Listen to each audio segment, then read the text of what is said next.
So what's going on with Jordan Seaton? I'll tell you what I know. It's Locked on LSU. Here we go.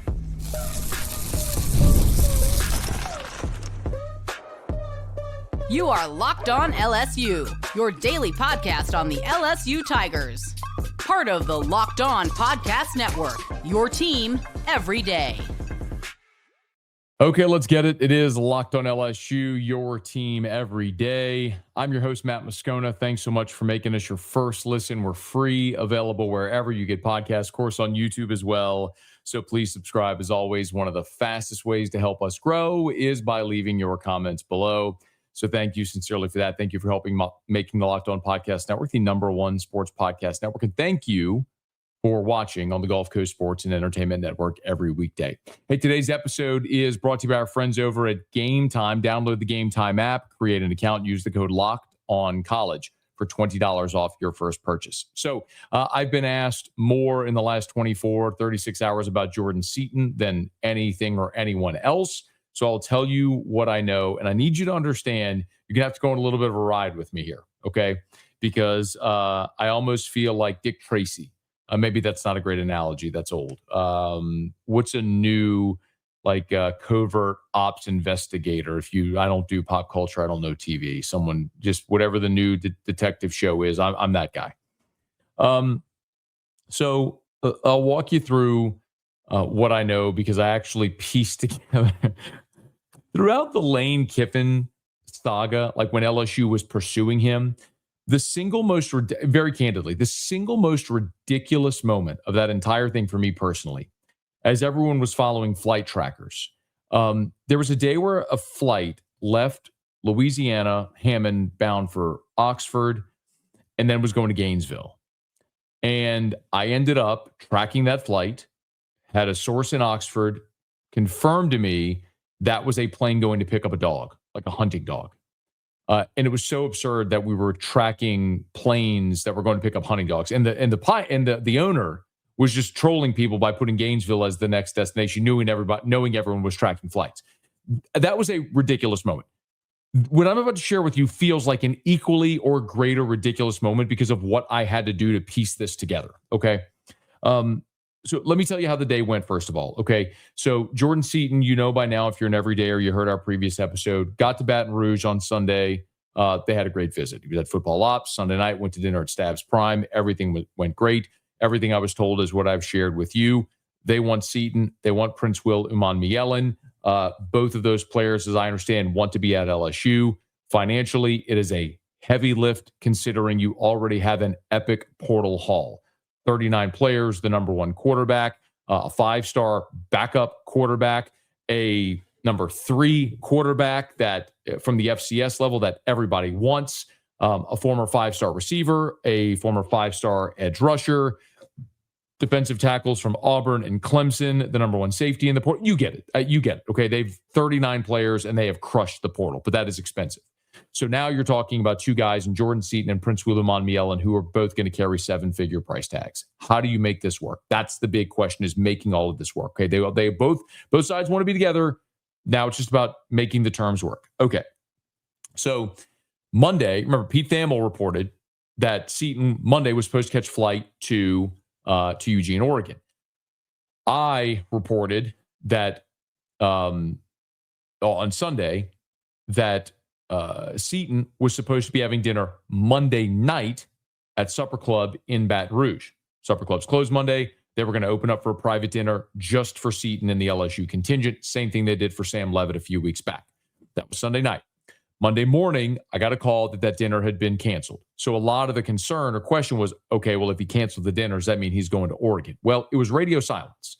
And it was eerily quiet. I couldn't get anyone to answer the question to me. Is this gigantic 6'5", 330-pound human still in Baton Rouge, or did he get on a flight to Eugene, Oregon? And so it's odd because usually I get somebody to answer that question. Like, is he still physically? Can you at least, you have to tell me what he's leaning, anything about the terms of a deal? Just, is he still physically here? Like, that's all I really want to know. And I couldn't get an answer to that question on Monday, which was just odd. The last time things were that quiet were kind of around the Levitt things as well when all of that was happening that week. So you could tell. And by the way, I admire that tremendously. During the whole coaching search, you heard me say loose lips sink ships. There's times where they need to batten down the hatches, be quiet, not let any info out because they're trying to get a deal done. Not only do you not want anything leaking to about where the players, the negotiations, because then you're also telling the other schools vying for this player, this prospect, how the negotiations go. And it's like a game of poker. You don't want to show your cards. So I get it. A job well done by LSU. So it was very quiet. But about 4:30, okay, mind you, at this point, we don't know if Seaton is on a flight to Eugene, Oregon, if he's still in Baton Rouge. Do they have him just locked in football ops, not letting him leave? So at 4:30, I got a message that he was still on campus. So 4:30 p.m. Central Time, that Seaton was still at LSU football ops. So he never flew to Eugene, Oregon Monday, like the report from Pete Thamel. So that didn't happen. The dinner Monday night was canceled, but he was still at football ops. So it's interesting and a bit of a revelation there that he didn't go to Eugene. Okay. And remember, you're on a little bit of a deadline here because Tuesday, as we've explained, Tuesday is the deadline to enroll in spring classes at LSU. That's significant. And you can roll your eyes and say they're not students, but they are. They have to be enrolled in school. If he was going to go through spring practice, it's got to be enrolled, right? You have to be enrolled for the spring semester to go through spring football. So Tuesday's the last day to enroll. If he gets on a plane Monday to Eugene, Oregon, it's going to be really hard to enroll in classes on Tuesday at LSU. It's not to say he couldn't still join the team. He just wouldn't be here for spring, most likely. So 4:30, you get that. I get that note that he's here, still in Baton Rouge. That seems like a big win for LSU. And then about an hour later, about 5:30, Jordan Seaton posts a video on his Instagram story. It's an 8-second video, and it's a video of him in a Louisiana State Police unit. And there's an escort, a police escort with multiple state police units. And if you're familiar with Baton Rouge, you could tell they're in downtown Baton Rouge. And there's a quick moment where Jordan Seaton pans the camera and you can see he's next to the Pentagon Barracks. Now, if you're familiar with downtown Baton Rouge, there's the Louisiana State Capitol. Behind the Capitol is the governor's mansion. And then adjacent to the Capitol is the Pentagon Barracks, very old building from Civil War times, which is right on River Road next to the Mississippi River. Beautiful old building. It's a military style building, beautiful old building. Anyway, that's the building that you can see. It's a red building. You can see pans with the beautiful columns. A beautiful building. It's unmistakable if you know downtown Baton Rouge. So he was downtown there near the Pentagon Barracks, Capitol, and the governor's mansion. Well, at 3:02, all right, follow me here, okay? The Instagram story, again, I told you, this is me doing investigative work. So Seaton posts this video at 5:30. Well, if you look at the dash on the trooper's unit, the time is 3:04. The time that he's taking the video is 3:04. So he didn't post the video for another hour and a half after he took it, or 2.5 hours, right? So he takes the video at 3:04. He didn't post it till 5:30. Well, 2 minutes before that, at 3:02 p.m., Lane Kiffin posted on his Twitter a photo of Lane's nephew, who they affectionately call Cookie. That's Chris Kiffin's son. Cookie with Governor Jeff Landry at the governor's mansion. So I'm using deductive reasoning here to suggest that the way this day went for Jordan Seaton is had dinner Sunday night, woke up Monday, had a day at football ops, and then went to the governor's mansion with a police escort with Lane Kiffin to meet Governor Jeff Landry. They left at 3:00. That's when Kiffin posted the photo of his nephew with the governor, and that's when Seaton simultaneously took the video near the Pentagon Barracks, which again is right in. So it's Pentagon Barracks. Next to the barracks is the state capitol. Then behind the capitol is the governor's mansion. So clearly, he had a state police escort to the governor's mansion. So Seaton's leaving the governor's mansion. Kiffin posts the photo of his nephew. Seaton takes the video. He goes back to football ops. When he's back at football ops is when my source told me that he was still there. Seaton was still at campus. And then about an hour after my source told me that Seaton was still on campus is when Seaton posted the Instagram story. So at least as of 5:30, when he posted an Instagram story, Seaton was still in Baton Rouge. That's a fantastic sign for LSU, because they're desperate to make sure that he doesn't leave Baton Rouge without signing and enrolling in classes on Tuesday. If he had left Monday to go to Eugene, Oregon to visit the Ducks, that's not great for LSU. I don't know if they have a commitment. I don't know if, as of this very moment, I'm recording this at 11:15 p.m. Central Time on Monday night. I don't know if they have a commitment. I don't know if he signed his paperwork. I don't know if any of those things are formal. What I do know is, as of Monday late afternoon, Jordan Seaton was still in Baton Rouge, which is a great sign, because I don't know that he got on a plane Monday night to Eugene, Oregon. And if he wakes up Tuesday and flies to Eugene, that's not a great sign for LSU. If he wakes up Tuesday and enrolls in classes, he's going to be an LSU Tiger, and LSU will continue accumulating its embarrassment of riches in this portal class. So there you have it. There is my I don't know who's a great investigative report. My Woodward and Bernstein hat there for you. Actually zooming in on an Instagram story to see the time on the dash of the Louisiana State Police car, to see that it was 3:04 at the time he took that video, even though he posted it at 5:30. In any event, it's a good sign for LSU, and if we hear something definitively, we'll let you know. The other big name that everyone's keeping an eye on, of course, is Princewill Umanmielen. I'll give you the latest there and what you need to know as we move into a very pivotal day for LSU in the 2026 football roster. That's next, Locked on LSU, your team every day. There's nothing like college football season. Tailgates, packed stadiums, being right there in the middle of it all, the energy, the bands, the moment you remember forever. Actually getting tickets, that part used to be frustrating with long queues, logins, prices jumping at checkout. Well, that's why Gametime gives the advantage back to the fans. It's the easiest way to unlock amazing college football tickets and experiences in just a few taps. Now, the national championship game is over. College football season is over. Here, but whether it's college football, college basketball, professional sports, or anything from concerts and events that you want to see, you got to use Gametime. The thing that I love about Gametime, two things most. Number one, you can see the view from your seat, your actual view from your seat before you buy, so you know what you're getting. And number two, the prices include the fees up front. So it's not one of those things where you think you're paying a certain price, you get the checkout, and it's a completely different price. No. You know the full price with fees up front. So take the guesswork out of buying college football tickets and every sport and every live event with Gametime. Download the Gametime app, create an account, use the code LOCKEDONCollege for $20 off your first purchase. Terms apply. Again, that's code LOCKEDONCOLLEGE for $20 off. Be sure to download the Gametime app today. Okay, we'll talk about Princewill Umanmielen here in just a second. I do want to take a quick moment, though, to thank you for making Locked on LSU your first listen of the day. Thank you for making Locked on the #1 sports podcast network. If you haven't already, please go check out the new Everydayer Club that gives you access to an ad-free audio feed for Locked on LSU. It's compatible with Apple, Spotify, all the major podcast apps. And it's an invite to a members-only Locked on Everydayer Club Discord server, which includes a group chat just for listeners of this show. So please tap the link in the show notes if you want to learn more.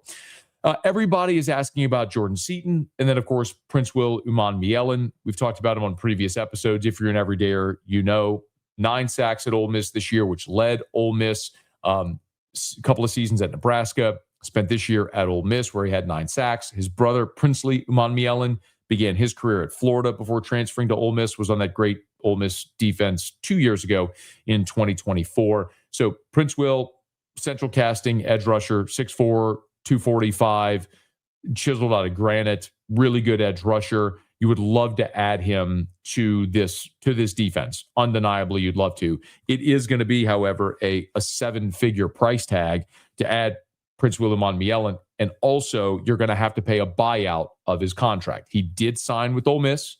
Ole Miss is holding him to his deal. For LSU or any school to get him out of that contract, they're going to have to pay the buyout, which I'm told is mid-6 figures. So we'll see if we can get a definitive number there. For those asking, that number, any buyout, by the way, does also come out of your rev share number.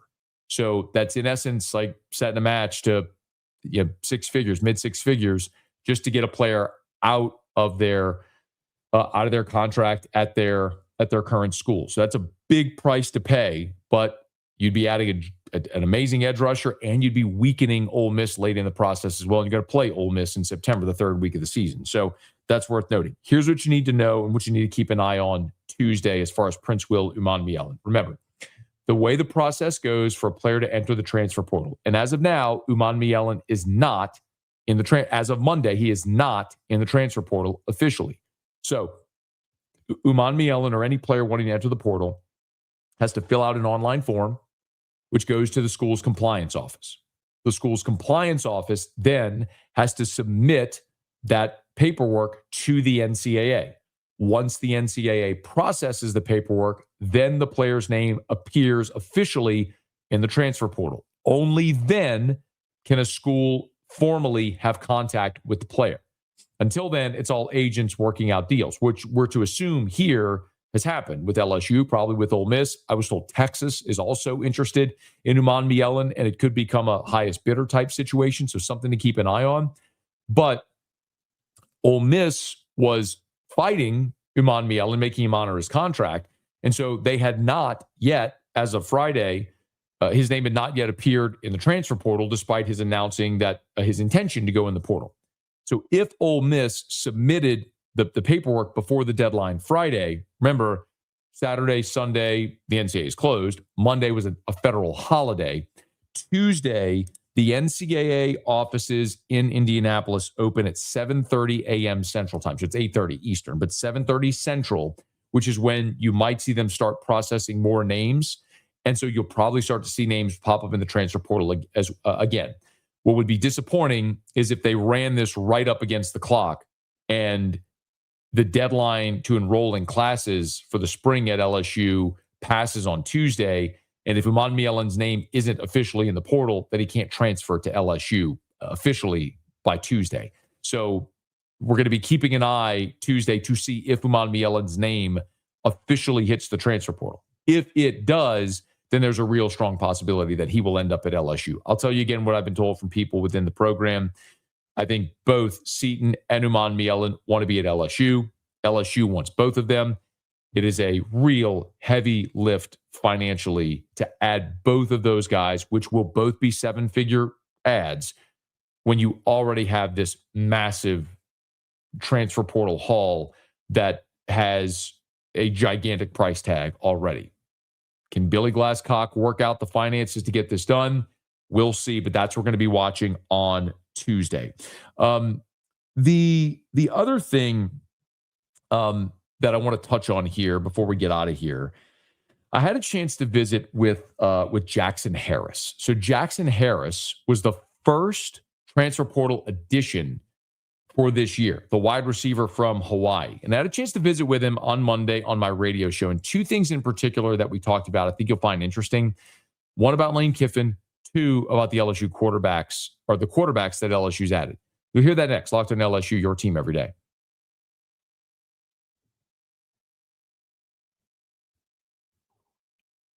So Jackson Harris from Hawaii, 6'3", 205, averaged 20 yards per reception this year at Hawaii, is an amazing story. He's from Berkeley, so grew up right down the street from Cal. Was lightly recruited, late in the process, got a few offers, did not want to go to Cal because he's from Berkeley and wanted to get away. So he ended up going to Stanford. He goes to Stanford for 2 seasons and is very lightly used. Redshirts his first year, plays a little bit his second year in 2024. Because he's not being used, decides to bet on himself, transfers to Hawaii. In 2025, he goes off. Leads Hawaii in touchdowns, averages nearly 19.7 yards per reception, becomes first team All-Mountain West. Again, 6'3", 205, averaging 20 yards per reception. Averaging 20 yards per reception. Incredible. So he goes into the transfer portal looking for an even better opportunity, and that's when Lane Kiffin and the staff snagged him, got him on a visit, and he became the first transfer portal addition to this class. Now, conversation was fascinating. If you want to hear the entirety of the conversation, You can go to the After Further Review YouTube channel, AFR LSU. That's my radio show. Just go AFR LSU on YouTube or on podcast, and you'll see the interview there. Just search After Further Review if you want to check out the full interview. But there's two clips in particular that I wanted you to hear. One was Jackson Harris talking about his impressions of his new head coach, Lane Kiffin, who, again, there was no relationship there. I mean, he's from Berkeley, lightly regarded, went to Stanford, then Hawaii, had never met Lane Kiffin, wasn't recruited by Lane Kiffin until the portal cycle opened, which is a great testament and a hat tip to Kiffin, his staff, and the job that they do seeking talent everywhere. It's not just people in the Southeast region or people that they had recruited prior. This is a kid who's from Berkeley, went to Stanford, and then Hawaii this year, who they found became their first commit. Yeah, I think he's just really competitive, and he's got a lot on his plate. Obviously, you can see how the media kind of talks down on him. But like one thing I was kind of like observing is like he really just embraces it. I feel like, I don't know, I'm not trying to speak for him, but that's just my observation. Sure. I feel like, he's getting all this hate, but it's like, if I'm pretty sure majority of coaches would have taken the same opportunity. I mean, it's LSU, it's just different. And you can hate on him all you want, but he's still gonna back it up, and he's still gonna talk, and he's still gonna, be that same competitive coach. So I just think it's a great mindset. And I kind of got that same mindset. I don't really care what anybody thinks of me. I've been underrated my whole life. So I mean, I just felt like I could connect on that level. Sure. I really enjoyed this conversation, but a big takeaway from that soundbite is, for all the public criticism that Lane Kiffin has gotten since he left Ole Miss, from people within college football, fan bases, social media, other coaches, players, whatever. What's interesting is how many people, in particular the players, you see lining up to support him. I'll remind you also, if you remember, Austin Simmons, who's the quarterback at Ole Miss this past year, his dad, David, did an interview on the Nevin Shapiro podcast down in Miami. We played a clip for you where David Simmons, Austin's father, basically championed Lane and understood Lane leaving for LSU. So sometimes the vocal minority can be loud. It's hard, I think, sometimes for people to be willing to stand up and speak in opposition to people who are being very loud and very vocal. But Jackson Harris did it right there. I mean, it's LSU, of course. Why wouldn't you take that job? So that's one thing. I also really enjoyed talking to Jackson Harris about his story. A guy who he told me played soccer his whole life. When he got to high school, he grew to about 6'1", and then continued going about 6'3". His dad and his uncles both played major college football. And so he's got a soccer background, so great footwork, very athletic, fast, but understands football, just didn't play a lot of football in high school. Really, he told me he only played about a year and a half of high school football. Had an injury which limited him. So that also limited his recruitment, which is maybe why he had a slow development. But it also speaks to, again, this staff and their evaluation, their ability to find players everywhere. The easy thing to do is pull out the transfer portal rankings and go, okay, who's the highest rated receiver? Cam Coleman, paying $3.5 million.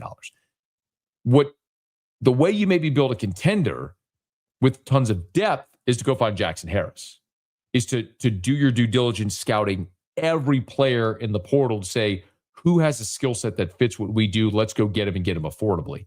This is one of those instances. Now, I also asked Jackson Harris about Sam Levitt, because remember, when Levitt was on his visit to LSU and he went to that basketball game, it was Levitt, Lane Kiffin, Whit Weeks, and Jackson Harris. So Jackson Harris had already committed to LSU, signed with LSU, and he was there at that basketball game with Sam Levitt. So I asked him his perception or impressions of Sam Levitt, and he not only talked about Levitt, he sort of wrapped in the entire quarterback room. Listen. I know Sam's still, on his little timeline from his injury, but I've been throwing with Landon and Hassan, and them boys can sling it, man. I think we got a really talented room. And I know Sam is, he's a veteran guy with, obviously the most experience. So he's gonna lead this team, man, and we're gonna be really explosive on offense. I mean, he just raved about Landon Clark, Hassan Longstreet, and then obviously Sam Levitt as well as he continues to heal. But I was thinking about this earlier. Look at the quarterbacks LSU is going to face in 2026. You're going to face Clemson, and they're probably going to be quarterbacked by Chris Vazina. When you play Ole Miss, could be Chambliss, could be Deuce Knight. Marcel Reed's back at A&M. Kenny Minchie at Kentucky was at Notre Dame, but just hasn't played.